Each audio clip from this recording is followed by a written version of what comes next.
సుమన్ టీవీలో మీ personal and business promotions కోసం కింది నెంబర్కి కాంటాక్ట్ చేయండి. 3 రోజులుగా విజయవాడ ఇంకా జల దిగ్బంధంలోనే ఉంది. క్రమంగా నీటి మట్టం తగ్గుతోంది. పలు కాలనీల్లో పీకల్లోతు వరకు ఉన్న నీళ్లు మోకాళ్ల వరకు చేరా. నీటి మట్టం తగ్గుతూ ఉండడంతో సహాయక చర్యలు ముమ్మరం చేస్తున్నారు. వరద కష్టాలు తీరిపోతున్నాయి అనుకుంటున్న బెజవాడ వాసులకు మరోసారి వర్షం భయపెడుతోంది. అర్ధరాత్రి నుంచి ఎడతెరిపి లేకుండా వాన పడుతోంది. బుడమేరు వరద ఉధృతి తగ్గినా విజయవాడలో చాలా ప్రాంతాలు ఇంకా వరద ముంపులోనే ఉన్నాయి. నగరంలోని సింగ్ నగర్, చిట్టి నగర్ తో పాటు పలు కాలనీలు గత 2 రోజులతో పోల్చుకుంటే వరద నీరు తగ్గినా ఇంకా భారీగానే ఉంది. ఇప్పుడు మళ్లీ భారీ వర్షాలు కురిస్తే వరద పెరిగే ప్రమాదం ఉందని అధికార వర్గాలు అంచనా వేస్తున్నాయి. దీంతో ప్రజలు వణికిపోతున్నారు. ఇప్పటికే నరకం అంటే ఏంటో చూస్తున్నారు. తినడానికి తిండి లేదు, ఇళ్లంతా నీరు, బురద. పసిపిల్లలతో తీవ్ర ఇబ్బందులు పడుతున్నారు.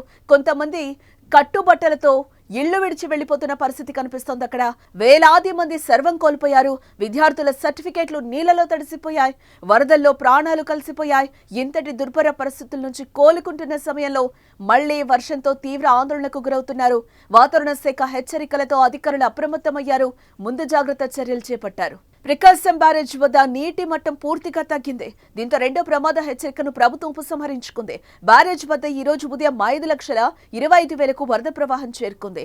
30 గంటల్లో 6.5 లక్షల క్యూసెక్కుల మేర వరద ప్రవాహం తగ్గింది. పులిచింతల నుంచి 4 లక్షల క్యూసెక్కుల మేర వరద నీరు వస్తోంది.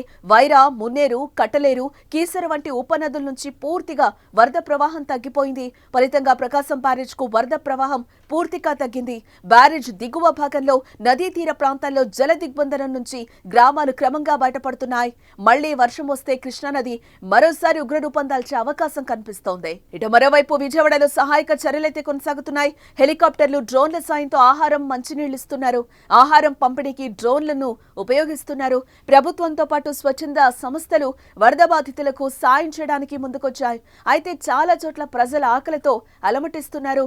పాలు, నీళ్ల కోసం ఎగబడుతున్నారు. ఇక సీఎం చంద్రబాబు కంటి మీద కునుకు లేకుండా వరద ప్రభావిత ప్రాంతాల్లో పర్యటించడం, రాత్రి పగలు అనే తేడా లేకుండా ముంపు ప్రాంతాలను పరిశీలించి సహాయక చర్యలను పర్యవేక్షిస్తున్నారు. ఈ పరిస్థితుల్లో వాహనదారులకు ముఖ్యమంత్రి చంద్రబాబు నాయుడు భరోసా ఇచ్చారు.